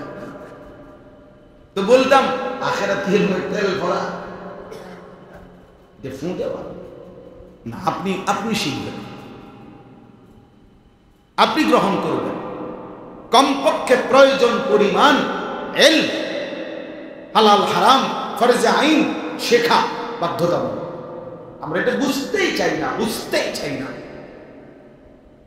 কিছু মানুষ আছে নিজেরা দিনদার, কিছু মানুষ আছে আল্লাহ খোদা মানে, নামাজ রোজা করে, কিন্তু এইটাও নিজের মন, রুকু হয় কিনা, সেজদাটা হচ্ছে কিনা, ওযু ফরজ হচ্ছে কিনা, ফরজ গোসল আদায় হচ্ছে কিনা, আমার আত্তাহিয়াতু ঠিক কিনা, দুরূদ শরীফ, দোয়ায়ে মাসুরা, সুবহানা রাব্বিয়াল আযীম এটা ঠিক হচ্ছে কিনা, না কোনো পাত্তাও নাই। ওই ভালো লাগলে না ওসাই ফেরেশতারে কথা বলে দিছে, আমার তওবা কামের অভাব নেই। আশ্চর্য, এটা বলি হলো আপনাকে দিন শিখতে হবে, প্রয়োজন পড়বে সমস্ত বিষয়ের সব ফতুয়া আপনি জানার দরকার। এটা আল্লাহর কুদরতে এক শ্রেণীর আলেম আল্লাহ তৈরি করেন যারা ব্যাপক জ্ঞান অর্জন করে উম্মতের জন্য, তারা ফতোয়া দিবে। কথা বুঝছেন না? কিন্তু প্রয়োজন পরিমাণ যেটুকু আমার জন্য শরীয়তের বিধান, যেমন নামাজ কয়জনে পড়তে হবে? কথা বলেন না কেন? নামাজের মাসআলা জানা কয়জনের উপরে ফরজ? আপনি তো বুঝছেন, আপনি তো বুঝছেন। ওযু কাকে কাকে করতে হয় তো সবাই জানে। গোসল ফরজ, গোসল কে কি করতে হয় তো সবার জন্য জানা ফরজ। এটা একটা সহজ কথা না। মানে যেটা আমাকে, আমি যে অবস্থাতে থাকি মুসলিম পরিচয় হওয়ার কারণে আমাকে এটা করতে হবে, তো এটা বুঝে নেওয়া, শিখে নেওয়া, জেনে নেওয়া আমার উপরে ফরজে আইন। সহজ হয়ে গেল না এটা? আরেকটা হলো প্রত্যেক ব্যক্তি উপার্জনের জন্য যে যখন যেই পেশা অবলম্বন করে ওই পেশার মাসআলা জানা তার জন্য ফরজে আইন। আপনি মুদি দোকানদারি করবেন, আপনি দূরে শুধু হালাল হারাম জানেন। আপনি একটা গার্মেন্টসের মাসালা, ফ্যাক্টরির মাসালা, কথা বুঝছেন না? কথা একবারে চাকরিজীবীদের যত মাসলা, এত কথা আমি জানতে বুঝি। কিন্তু আপনার মুদি দোকান সমপরিমাণ, এখানে আমি যে ব্যবসাটা করিয়ে যা যা করতে হয়, এখানে কি যে কি কি পণ্য হালাল, কি কি পণ্য হারাম, আমারে যে কোম্পানি মাল দেয়, আমার থেকে যে টাকা নেয়, এটার মধ্যে এই দেওয়া নেওয়ার মধ্যে পদ্ধতিগত কোনো হারাম আছে কিনা, কথা বুঝছেন কিনা বলে। আমি যে আমার যে বলবো কিস্তিতে টাকা দিবেন, এর থেকে যে প্রফিট দিচ্ছে, এখানে কোনো হালাল হারাম আছে কিনা। মানে আমার যে দূর ব্যবসা, আমার যে দূর উপার্জন, আমার যে দূর চাকরি, আমার যে দূর কৃষি, আমার যে দূর ক্ষেত খামার, আমার উপরে আমার পেশা, আমার উপার্জনের যে মাধ্যম, এইটুকু পরিমাণ এলেম মাসআলা হালাল হারাম জেনে নেওয়া ফরজে আইন। এটা জানে আমাগো ব্যবসায়ীরা, এটা প্রয়োজন বোধ করে। এটা কেবল কেবল হুজুরদের কাছে আসা যাওয়া করে, তাবিজ তাবিজ হুজুরে একটা ছোট কোনো কাগজে লেখা দেন লাল কলম দিয়া, যেটা আমি দোকানে যদি ঝুলাইয়া রাখি বা ক্যাশের রুফে রাখি, গাড়ির রুফে, যাতে কাস্টমারের একটা ফিডাফিডি লাগে, যাতে কাস্টমার যাতে যাইতা, মানে কাস্টমার যেন খুব বেচা কিনা যেন এরকম কিছু দাম দেয়। হাদিয়া 20,000 10 টাকা হোক আর 30,000 10 টিহার লাগে আটকাইত না, টাকা আটকাইত না, আপনি তাবিজ দেন। এক মুমিনের জন্য তাবিজ বি জরুরি ছিল না, হালাল হারাম জরুরি ছিল। তো হালাল হারাম কো, হালাল হারাম কো। এজন্য আমি আপনাদের কাছে অনুরোধ করছি, দিন শিখেন অল্প, সবাই সমান দ্বারে আলেম হইতে বলি না, কিন্তু প্রত্যেকের এই দুইটা জিনিস, যে আমল সকলেই করতে হয় ওই আমলের এলেম মাসআলা জানা ফরজে আইন। আর আমি উপার্জনের জন্য যখন যেটা করি, আমার ওইটা সম্পর্কিত জায়েজ না জায়েজ, হালাল হারাম জেনে নেওয়া আমার উপরে কি ফরজে আইন, ফরজে আইন। এজন্য প্রতিটা মসজিদে, প্রতিটা মাদ্রাসায়, উম্মতের প্রত্যেক মহল্লায় বর্তমান সময়ের দাবি এরকম মাদ্রাসা, এরকম ব্যবস্থাপনা, এরকম আবার চালু হওয়া দরকার, যেখানে কমপক্ষে ফরজে আইন, যেটা আমরা আরো সহজে বলি যে বেসিক যে জ্ঞানটুকু, এটুকু প্রত্যেকটা মুসলমান অর্জন করুক, এটা দরকার। আমরা যখন থেকে মক্তবকে বিদায় করে দিছি, তো আমাদের একটা প্রজন্ম আগে এমন ছিল, স্কুলে পড়ছে, কলেজে পড়ছে, দিন মজুর, কিন্তু সূরা কেরাত শুদ্ধ ছিল, ওযু নামাজ শুদ্ধ ছিল। ধীরে ধীরে যখন মক্তব আস্তে আস্তে বন্ধ, তখন মাইক দিয়ে আবার কয় মুয়াজ্জিনে, সম্মানিত এলাকার মা বোনদেরকে অনুরোধ করতেছি, আপনারা আপনাদের বাচ্চাদেরকে মক্তবে পাঠান, মক্তবের সময় হয়েছে, এটি আবার কম লাগে। এরপরও বাচ্চা ওঠে। আমি বহু বাচ্চাকে জিজ্ঞাসা করছি, আসো না কেন, ওঠো না কেন সকাল সকাল? আব্বা মায়ে তো ওঠে না, ওই দুই অপদার্থই তো ওঠে না, এই পদার্থ উঠবে থেকে, ওই দুই অপদার্থই তো সেজদা দেয় না মালিকরে। ওরা দুইজনই তো ফজরের নামাজ পড়ে না, ওরা সন্তান হবে, ওরা কোত্থেকে সন্তান হবে? আমার মাদ্রাসা যেখানে, ওর পাশে এক মহল্লা আছে, মসজিদের ইমাম সাহেব বুড়া মানুষ, তো অনেক বুড়া মানুষ, অনেক বছর। তা মাইকে শুনি উনি ফজরের পরে আমনের এই যে মাইকে কয়ফলা প্যান্ডে ডাকে আর মক্তবে, তো উনি দেখি ওই যে বাচ্চাদের যে মা বাপ এখন এরাও না ছাত্র, বুঝছেন না, মানে মক্তবে ওনার কাছে পড়ছে তারা আজ থেকে 30 বছর আগে, 20 বছর আগে, একই তো জিফুত। তো উনি দেখলাম এই খুব মজা করে পোলাপান আইব করতে, আপনারাই তো ওঠেন না, আপনারাই তো হত্যা রয়েছে, মাত্র তো আমি ফজরের নামাজ পড়াইলাম, মসজিদে কয়জন আইছে আমি তো দেখছি, তো মুসল্লি তো আইসেন না, এই কয় মানে বাচ্চাদের আসে না মক্তবে, তো মা বাপকে চিন্তা গাইলা মানে দমকায় আর কি। আমাদের দিন শেখানো। আপনাদের কাছে আমার একটা অনুরোধ, আপনাদের আলহামদুলিল্লাহ আজকে যে নওজোয়ান ভাইরা ফিকির করছেন যে এরকম ইসলাহী মসজিদ, এটা তো আসলে উৎসাহের মসজিদ, মানে এখানে একটা প্রেরণা জায়গায় দেওয়া যায়, কিন্তু হাতে কলমে কিছু শেখা, এটা তো এখানে সম্ভব। এটার জন্য আবার কি নিতে হবে? ইন্তজাম করতে। আমি ব্যক্তিগতভাবে আমার জীবনের স্বপ্ন এটা। আলহামদুলিল্লাহ আমি আমার মাদ্রাসায় আপনার বাচ্চাদের জন্য আলাদা যে ব্যবস্থাপনা চলতেছে, আলহামদুলিল্লাহ এখন 500 জন ছাত্র আছে, কিন্তু এগুলো তো বাচ্চা ধারাবাহিক পড়ে, কিন্তু আমি মাদ্রাসার জন্য একটা বড় জায়গা কিনছি। আমার একটা স্বপ্ন যে আমি আরেকটা নতুন মাদ্রাসা করব, যেই মাদ্রাসাতুল মুসলিমিন, মুসলমানদের মাদ্রাসা। অর্থ হল উম্মতের হার তবকা, জওয়ান বুড়ো, হ্যাঁ, স্কুল কলেজ ইউনিভার্সিটি, শিক্ষিত অশিক্ষিত, কুলি ঠেলাওয়ালা, দিন মজুর, আলাদা উস্তাদ রাখবো ইনশাআল্লাহ। এখনই উদ্যোগ নিছি, কার্যক্রম অল্প অল্প করতেছি, কিন্তু ব্যাপকভাবে করতে চাই। যে আমার উদ্দেশ্য, আশা, স্বপ্ন যে আল্লাহর বান্দা সারা বাংলাদেশ থেকে মুসলমান, যার সময় যতক্ষণ দিন শিখবে ততক্ষণ। 3 ঘন্টার জন্য আসেন, 3 ঘন্টায় আমরা একটা সূরা শিখে ও দুটা দেখে যান। আজকে আপনি রুকুটা ঠিক করে যান। রুকু করা ফরজ, যার রুকু আদায় হয় না তো তার ফরজ আদায় হয়েছিল। সেজদা করা ফরজ, যার সেজদা আদায় হয় না তো তার নামাজ হয়েছিল। তো বলে তাহলে আমি এই আশায় আপনার চেষ্টা করতেছি, এবং সব জায়গায় বলতে চাই এখন যে প্রতিটা মসজিদে, প্রতিটা মহল্লায় মসজিদ ভিত্তিক যেই মক্তব, মানে একটা হবে বাচ্চাদের, একটা হবে বয়স্কদের, 2 শিফটে পড়া হোক, একটা সকালে হোক, একটা এশার পরে হোক। এশার নামাজের পরে 40 মিনিট এলাকার বয়স্করা শিক্ষক একটু একটা সূরা শিখুক। না না না, সাদওয়া এই অফিসে হলো সাদওয়া। 10 বছর হায়াত বয়স্ক লোকেরা এই বয়স্ক জীবনটা চা দোকানের উপরে দিয়ে ওয়াকফ করে দিছে।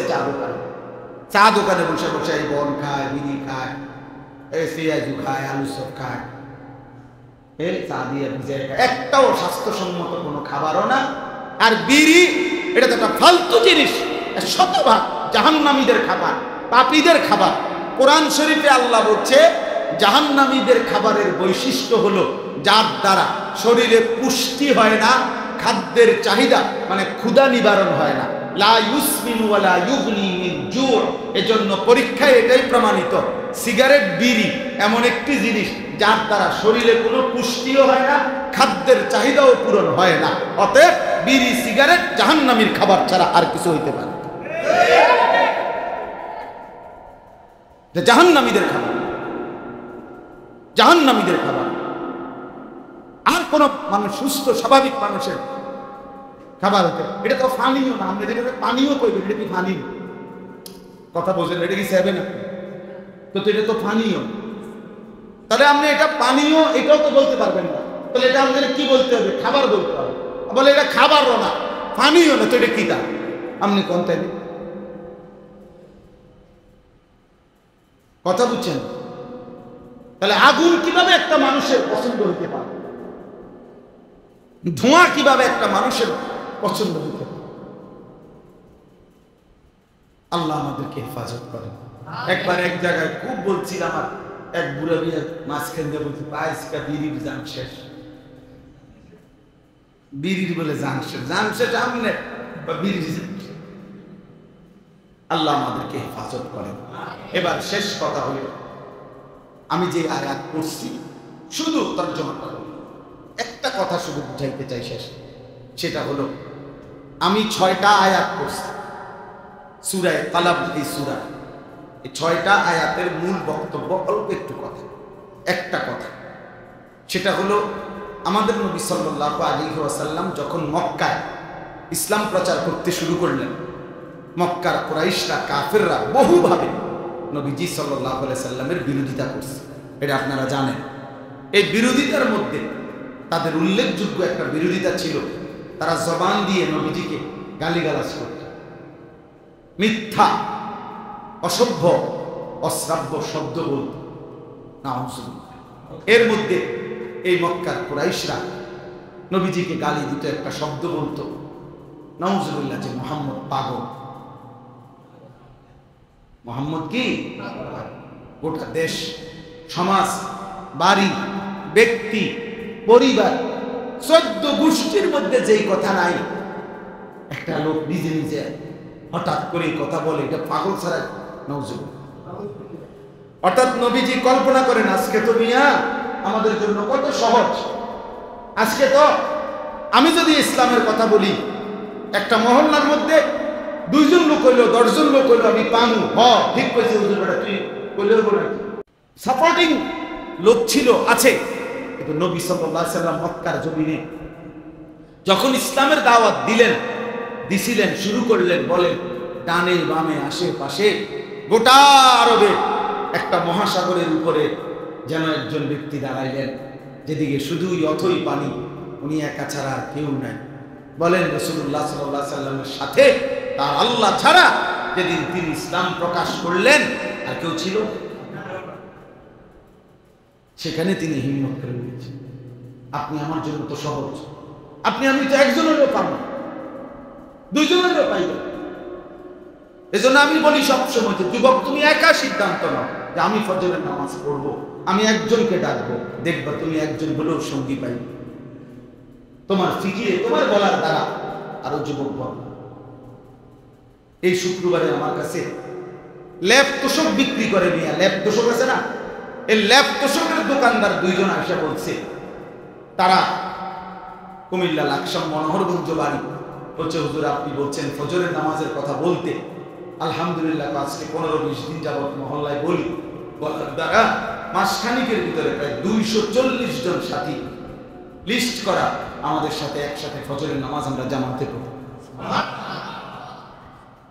একজন ল্যাপটপের দোকানদারের বলে যায় আল্লাহ ফিকির দিছে, তার মেহনত যদি হয়, আমাদের এই মেধাবী ছেলেরা স্কুলে পড়ে, কলেজে পড়ে, ইউনিভার্সিটিতে পড়ে, মুসলমানের এই সন্তান দ্বারা আরো অনেক কিছু হতে পারে। এরা কি সুন্দর স্লোগান দিছে, মানে এই 2 জন মিলে এরা 300 কাগজ লেমিনেটিং করে কম্পিউটার করে ছাপাইছে, আমার গাড়িতেও 2টা আছে আপনার। ওরা বলতেছে, এদের নাম দিছে বেনামাজিকে খুঁজে বেড়াই, নামাজিকে বন্ধু বানায়। আচ্ছা পরে এমন সুন্দর কথা শুনছে, আজীব কথা, আমি তো জীবনে আর ভাবি না এমন সুন্দর। বেনামাজিকে খুঁজে বেড়াই, নামাজিকে, এটা হলো সংগঠন না। পরে আমি বললাম আমার কাছে কেন আসছে, কবজর ছেলেরা সব, আমি তখন যাইতেছিলাম গাড়ির মাঝখানে, পথে দাঁড়াইছে, ভিড়ের কারণে মসজিদের সামনে কথা বলতে পারে না, একটু আগায় কথা বলছে। তা বললো যে হুজুর এলাকার সব ছেলের দাবি আমনে যাইতে, আমনে গেলে আরো এরা উৎসাহিত। পরে আমি আবু বকরের ড্রাইভারের গাড়ি থামো, অক্ষণ ডেট দাও ব্যাড, কত ব্যাড হইতে 2-4 বছর তো ডেট নিতে পারে না, আমি ডেট দাও, এর ডেট দিয়া এরপরে গাড়ি চালাও। আলহামদুলিল্লাহ খুলে এরপরে ডেট দিয়া চলে গেছে। কারণ এতটা সাধারণ এক মানুষ, কিন্তু আল্লাহ তাআলা তার কলিজায় কি ফিকির দিয়েছে। এর জন্য আলহামদুলিল্লাহ আপনারাও ফিকির, আপনাদের মসজিদ, আপনাদের মহল্লা যুবক ভাই, মানুষকে আল্লাহর দিকে ফেরানো। আমি আশার কথা বলি, লক্ষ লক্ষ যুবক প্রতিদিন আল্লাহর দিকে ফিরছে। আপনারা জানেন, আমরা জানি, গুনাহ করতে করতে যুবক ক্লান্ত হয়ে গেছে, খোদার কসম। জিনা করতে করতে ছেলে ক্লান্ত হয়ে গেছে, জিনা করতে। এখন আর জিনা করতে ভালো লাগে না। এমন যুবকের সাথে আমি কথা বলছি, জুয়া খেলতে খেলতে ফকির হয়ে গেছে, বাবার ফার্মেসি শেষ পর্যন্ত ফকির বানায় গেছে, বাপের ভিখারি বানায় গেছে, অনলাইনে মোবাইলে জুয়া খেলতে। সেই যুবকরাও আলহামদুলিল্লাহ ফিরতেছে, ফিরে যাবে ইনশাআল্লাহ। আগামীর পৃথিবী ইসলামের পৃথিবী। আগামীর যুদ্ধ, আগামীর যে কোনো সময় বিশ্বব্যাপী যে যুদ্ধ হবে, সেই যুদ্ধ হবে ঈমান আর কুফরের যুদ্ধ, মাহদী আর দাজ্জালের যুদ্ধ, ঈমানদার আর বেঈমানের মধ্যে। সেখানে দেখার বিষয় হলো আমি কোন দলে থাকি, কিংবা আমার সন্তান, কিংবা আমার নাতি কারো না কারো সামনে আসবে। তাহলে আমি চেষ্টা করতে হবে আমার ঈমান, আমি যেন আমার সন্তানের দিকে খেয়াল রাখি। এটা আমাদের কাজ। আল্লাহ আমাদেরকে হেফাজত করে, আল্লাহ আমাদেরকে বুঝ দান করে। বলতেছিলাম নবীজি সাল্লাল্লাহু আলাইহি ওয়াসাল্লাম এই যখন একা কালেমার দাওয়াত দিতে শুরু করলেন, তারা অনেক বিরোধিতার মধ্যে একটা বিরোধিতা এটাও করছে যে মুহাম্মদ পাগল। কেন বলছে পাগল? যে এই কথা মানুষের বলে না। 14 গোষ্ঠীর মধ্যে 10 গ্রামে যেই কথা নাই, বাপ চাচা বংশ পরিবার সবাই মূর্তি পূজা করে, সবাই যুগ যুগ ধরে এটা করে আসতেছে, আর হে কয় কি একটা নতুন কথা। এটা নাউজুবিল্লাহ, এটা পাগল ছাড়া কেউ। নবীজির নতুন কালেমার দাওয়াতকে তারা বলতেছে এটা পাগলামি, এটা পাগল। কোরআন শরীফে আছে মক্কার কুরাইশরা যখন উলঙ্গ হয়ে তাওয়াফ করত, কাফেররা কাবা ঘরের চারদিকে উলঙ্গ হয়ে তাওয়াফ করত, তো নবীজি যখন বলছে, নিষেধ করছে এটা হারাম, এটা অশ্লীলতা, বেহায়াপনা, আশ্চর্য হয়ে যাবে কি পরিমাণ জাহেল তারা ছিল। কোরআনে আছে তারা বলছে দুইটা কথা। এক নাম্বার হলো ওয়াজাদনা আলাইহা আবাআনা, আমরা আমাদের বাপ দাদা থেকেই এটা করে আসছি, আর আল্লাহু আমারানা বিহা, আর এরা বলতেছে এই উলঙ্গ হয়ে তাওয়াফ করতে আমাদের পূর্বপুরুষ থেকেই আল্লাহই আমাদের বাপ দাদা করে আদেশ করছে। আল্লাহ বলেন শেষ পর্যন্ত এত বড় মিথ্যা অপবাদ আল্লাহর উপরে দিয়ে দিলা। মানে নিজেদের পাপ, নিজেদের গুনাহ কার উপরে চাপাই দিলা? আল্লাহ বলে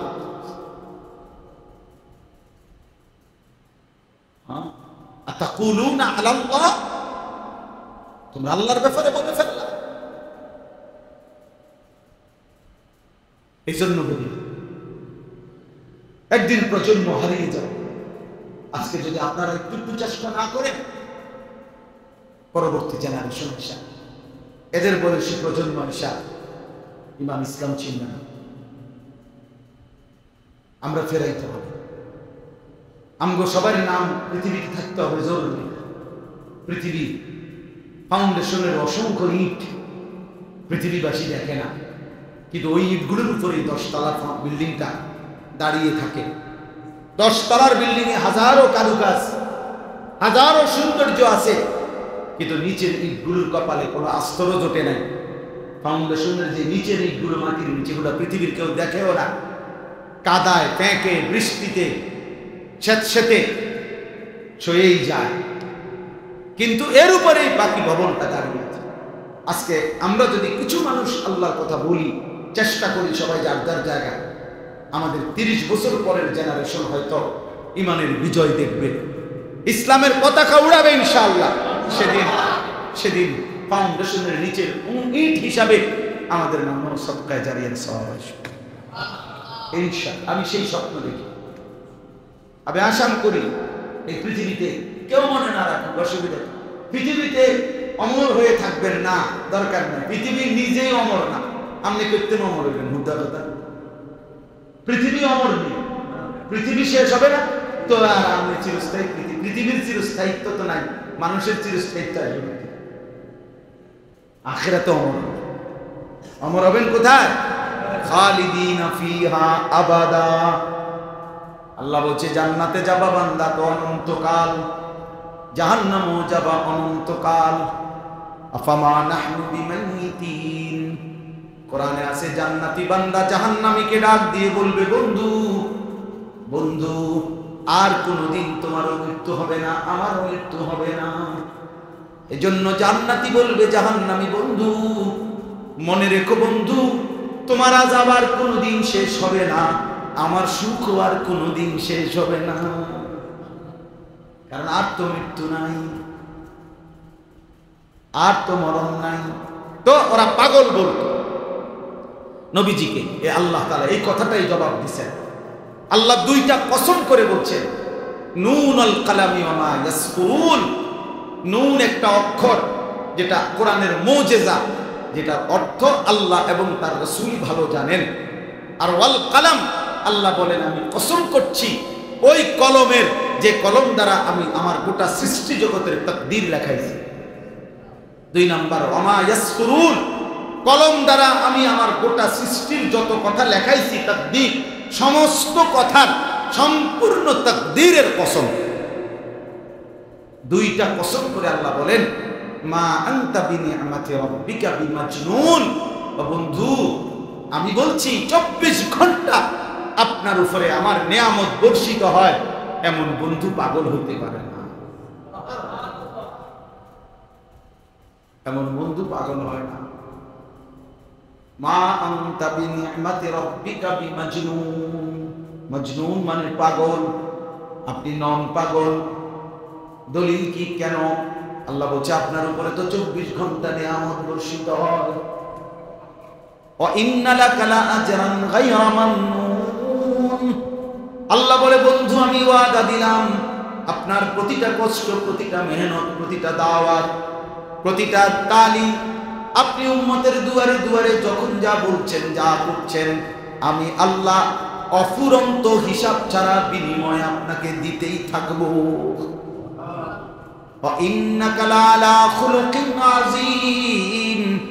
আর আল্লাহ চ্যালেঞ্জ করে বলছে পৃথিবীবাসী শোনো, আমি আমার বন্ধুকে সর্বশ্রেষ্ঠ পূর্ণাঙ্গ চরিত্র দিয়েই বানিয়ে পাঠিয়েছি।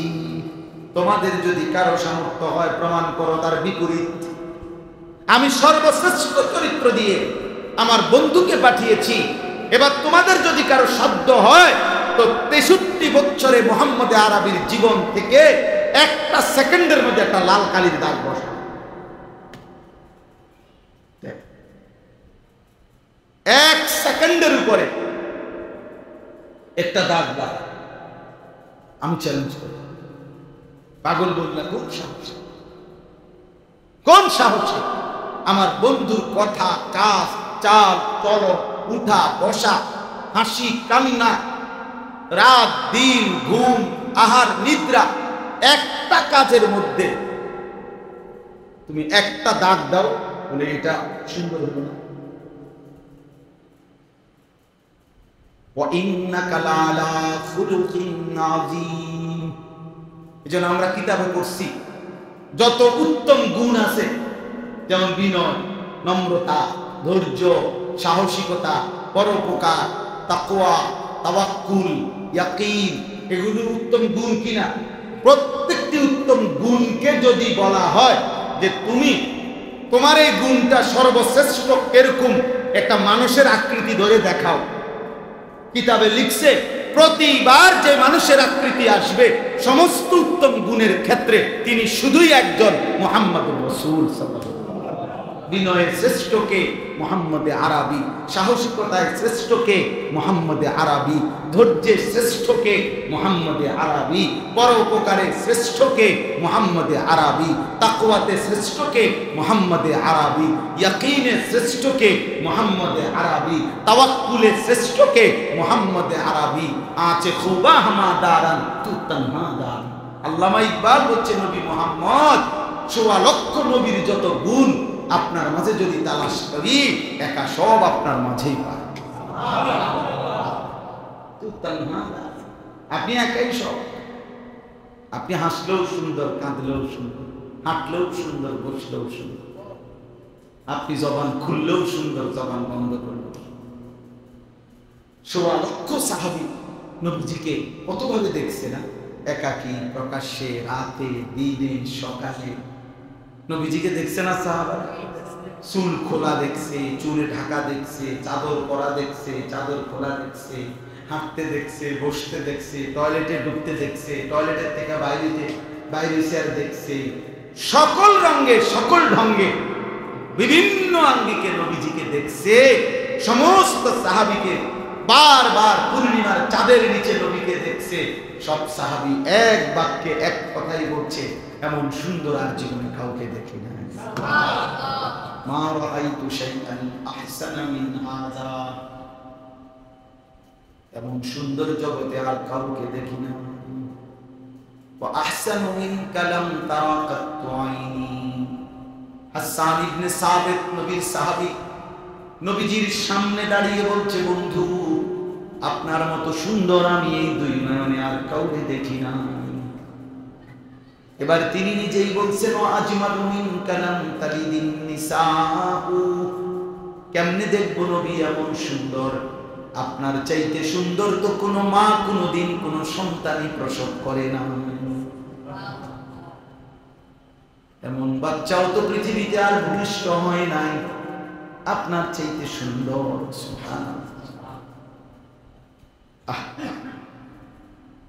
আল্লাহ আমাদেরকে কি দিলেন, কাকে দিলেন আমরা কদর করি। আমরা চুল কাটতো কাফেরের দিকে তাকায় থাকি, জামা পরতো কাফেরের দিকে তাকায় থাকি, প্যান্ট পরতো কাফেরের দিকে তাকায় থাকি, আমাদের ঘর সাজাইতেও কাফেরের দিকে তাকায় থাকি। একটা চেয়ার রাখতে হইলো চেষ্টা হইলো, বেঈমান কোরআন দিয়ে কইছে সুন্দর হবে, সোফাটা কোনখানে রাখতে সুন্দর হবে, চুলটা কেমন হইলে সুন্দর হবে, চেহারাটা দাড়ি থাকবে না থাকবে না, সব কিছুতে আমাদের নারীরা, আমাদের পুরুষেরা, যুবকেরা সবাই ব্যস্ত। ইউরোপের ওই বেঈমান ইহুদি কিংবা কাফের মুশরিক, নামহীন পরিচয়হীন, জন্ম বংশের ঠিকানাহীন ওই বেঈমান আমারে যেটা বলে দেয় ওটাই মডেল, ওটাই শুনে। আফসোস, আফসোস কাকে হারালাম, কাকে ছেড়ে দিলাম, কেমন বন্ধু ছেড়ে দিলাম, কাকে দিলাম। আল্লাহ আমাদেরকে হেফাজত করে। এই জন্য বাপ চলেন এই শেষ, আল্লাহ বলছে ফাসাতুবসির ওয়া ইউবসিরুন, শেষে আল্লাহ বলছে বন্ধু, আশ্চর্য কথা, আল্লাহ বলছে বন্ধু আর আমাদের পাগল কয়, গণক বলে, জাদুকর বলে, জুলুম অত্যাচার করে। আচ্ছা আপনিও দেখেন, ওরাও দেখুক, আমি আগাম না, অসুবিধা নেই। আপনিও দেখেন, আমিও দেখাই, তারাও দেখুক, আমি দেখাবো মাওলা। আমি বন্ধু ওয়াদা দিলাম, পৃথিবীকে আমি দেখাবো আপনাকে দিয়ে আমি কি করতে চাচ্ছি। বিআইয়িকুমুল মাফতুন, আমি আল্লাহ প্রমাণ করে দেব বাস্তবিক অর্থে পাগল কে, আমি দেখাবো। আপনি অপেক্ষা করেন, ওরাও দেখুক। 23 বছর আর লাগে নাই, 23 বছরের ভিতরে গোটা পৃথিবীতে কালেমার পতাকা ওড়ায়, সারা আলমে খবর পৌঁছে গেছে, ইসলামের পতাকা উড়ে গেছে। আর আবু জেহেল, আবু লাহাব, ওই বেঈমানদের এখন পৃথিবীতে কোনো নাম নেওয়ার মতো নিশান। যেই কূপের মধ্যে আবু জেহেলের ফেলা হয়েছে বদরের যুদ্ধে, আমি এইবারও দেখছি হজ্জের সময় মদিনায় গেছি, যে বদর গেছিলাম, আমগো এই জায়গারই তো এরশাদ ভাই, ওই ভাইয়ের নাম কি জানো? ওই বদর গেলাম, যে কি নাম ভাইয়ের? ফারুক ভাই, এদিকেই তো বাড়ি নিয়ে কোথায়? ইসুফপুর, ইসুফপুর, এই ইসুফপুর বাড়ি, যে আমার ঘরে মেহমানদারি করছে, যার ঘরে খানা খাইছি, খুব আদর আপ্যায়ন করছে এক ভাই, বদর থাকে, এখানে বদর যুদ্ধ হয়েছে, বদরের প্রান্ত, ওই এলাকার নামে তো বদর সিটি, ওখানে থাকে। এই বছর আমি আমাদের এরশাদ ভাই, আমরা হজ্জে যাওয়া অনেক গেছিলাম বেড়াই, যাই হোক। তো এই জন্য আল্লাহ তাআলা বলছে আমি দেখাবো। আবু দেখাইছে কিনা আমি বলেন না কেন? পৃথিবী দেখছে কিনা বলেন? অতএব আমাদের নবী সাল্লাল্লাহু আলাইহি ওয়াসাল্লামের সুন্নাত, নবীজির তরিকা, এটাই আমাদের জীবনের সম্পদ। চুল, চেহারা, লেবাস, পোশাক, হাসি, কান্না, আচরণ, উচ্চারণ, আনন্দ, বেদনা, সবকিছুতেই আমরা নবীজির অনুসরণ করবো ইনশাআল্লাহ। আমাদের নবী সাল্লাল্লাহু আলাইহি ওয়াসাল্লাম সারাদিন উম্মতকে ডাকতেন, আর রাতের বেলা একাকী তাহাজ্জুদ নামাজ পড়ে উম্মতের জন্য কাঁদতেন, চোখের পানি ফেলে। আমি একটা কিতাব আনছি, আমার গাড়িতে আছে, আমার খুলনার হযরতের খানকার থেকে। নবীজি সাল্লাল্লাহু আলাইহি ওয়াসাল্লাম তাহাজ্জুদ নামাজ কিভাবে পড়তেন, কতক্ষণ পড়তেন, রাত্রিবেলা কি কি দোয়া করতেন, এটার বিস্তারিত বর্ণনা আছে একটা বই, খুব সুন্দর। এরপরে নবীজিকে কেউ যদি সুপারিশ, শাফাত, নবীজির সুপারিশ চায়, তো ওই কিতাব আসেনি না, হ্যাঁ, তো এই কিতাব আপনার কি আমল, এই আমল এখানে আছে। আমরা তো বিতর্ক না করে আমরা যদি এটা সিদ্ধান্ত নিতাম যে সাহাবীরা নবীজির উপরে কি দুরূদ শরীফ পড়তেন, তাহলে তার কোনো ফেস থাকে না। কথা বোঝেন না? এই কিতাবের মধ্যে আছে যে সাহাবীরা যে নবীজির উপরে কি দুরূদ পড়তেন, এমন 40টা দুরূদ এই কিতাবে আছে। 200 টাকা মূল্যে এই কিতাবটা আমরা সাদা গাড়িতে আমরা বিক্রি করি, যাওয়ার সময় সুযোগ থাকলে কিনে নেবেন। শেষ একটা আবদার আছে, আবদারটা হলো আমি একটা কাগজ আমার মাদ্রাসার একটা হ্যান্ডবিল আপনাদেরকে দিচ্ছি, এই আমার ওই ছেলেটা দিবে এখন, এটা একটা নজর দেখবেন, কতদূর মনোযোগ দিয়ে পড়বেন। আমার একটা আবদার আছে, আবদারটা হলো ওই যে আমি বললাম আমি একটা বড় জায়গা কিনছি, 94.5 শতক জায়গা, 1 একর প্রায়, একটা বড় মাদ্রাসা করার ইচ্ছা, যেখানে সাধারণ ছোট বাচ্চারাও ধারাবাহিক পড়বে একদিকে, আর একদিকে মুসলমানের সব শ্রেণীর মানুষ দ্বীন শিখবে। এরকম একটা বড় স্বপ্ন নিয়ে প্রায় 2-2.5 কোটি টাকা, 2 কোটি 20 লাখ টাকা জায়গার দাম। এটা আমি আলহামদুলিল্লাহ টাকাটা পরিশোধ করতে অল্প অল্প করে আল্লাহর বান্দাদের সহযোগিতায় করতে চেষ্টা করছি। তো আমাদের ওই জায়গাটা মসজিদ, মাদ্রাসা এবং অন্যান্য দ্বীনি কাজ ইনশাআল্লাহ হবে, আশা স্বপ্ন আল্লাহ করাইলে। ওইখানে এক নামাজের মুসল্লা পরিমাণ জায়গা, মানে 8 স্কয়ার ফিট জায়গার দাম 4200 টাকা। তো এই কাগজটার মধ্যে আমরা এই আবেদনটা জানাইছি, এখানে বিকাশ নাম্বার দেওয়া আছে। যদি কোনো আল্লাহর বান্দা এই 4200 টাকা এক নামাজের মুসল্লা পরিমাণ জায়গার টাকা আমাদের মাদ্রাসায় দেয়, আমরা উনারে আজীবন আমাদের মাদ্রাসার উন্নয়ন সদস্য হিসাবে ওনার নাম অন্তর্ভুক্ত করে রাখবো। প্রতি বছর মাঝে মধ্যে দাওয়াত দেওয়ার চেষ্টা করব, আর প্রতিদিনকার দোয়ার মধ্যে উনিও শামিল থাকবেন, সাদকায়ে জারিয়ার সওয়াব পাবেন। এই জন্য এই আশায় দিচ্ছি, যার সুযোগ হয় পারলে নিজে দিবেন, না পারলে কেউরে বলবেন। অনেকের বাবা ভাই বিদেশ আছে, বলবেন, সুযোগ থাকলে দিবে, আর না হয়তো দোয়া করে দিবেন যে আল্লাহ যেন কবুল করে, হয়েই যাবে ইনশাআল্লাহ।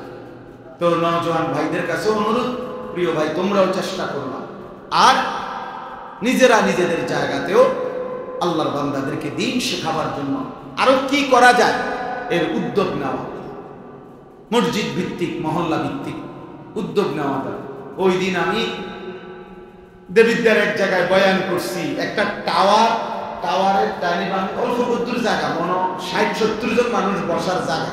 এই ছেলে আমারে দাওয়াত দিয়া ইসলাহী মজলিস করাইছে, হের আর কোনো জায়গা নেই, এই কদ্দুর জায়গায় আছে, এনে 70-80 জন বেশি মানুষ বইতে পারে। হ্যাঁ, আমি পুরা এহতেমামের সাথে 1.5 ঘন্টা ওখানে বয়ান করছি। আমি হয় 70-80 জনের অসুবিধা, আল্লাহর কথা বলে যাওয়া, আল্লাহর কথা বলতে থাকা। জনপ্রিয়তা দিয়েই বা কি হবে, বেশি মানুষ দিয়েই বা কি হবে, আমি তো ভোটে দাঁড়াইছি না, কথা বুঝেন নাই তো, তার আমি এটা তার ইলেকশনের জন্য ভোট কালেকশন না। আল্লাহ আমাদেরকে তৌফিক দেন, আজকের এই মুবারক মাহফিল আল্লাহ তাআলা কবুল করেন। যে যুবক ভাইরা, যে আল্লাহর বান্দারা ফিকির করছেন, আল্লাহ আপনাদেরকে উত্তম বিনিময় দান করেন। এই মসজিদে আমি আগেও বয়ান করছি, আরো 1-2 বার মনে হয় না, আমার তো আসছি, আমার মনে আছে। আল্লাহ তাআলা আপনাদেরকে ওই কষ্ট করে জাযাকুমুল্লাহ। ও ভাইয়া রিজিক দাও, ভাই ওরা ফেলেন কষ্ট, আল্লাহ আপনার উত্তম বিনিময় দান করেন। আলহামদুলিল্লাহি রাব্বিল আলামিন। আল্লাহুম্মা আনতাস সালাম মিনকাস সালাম, তাবারাকতা ইয়া যাল জালালি ওয়াল ইকরাম। ইয়া রাব্বি লাকাল হামদু কামা ইয়ানবাগি লিজালালি ওয়াজহিকা ওয়া আযীমি সুলতানিক।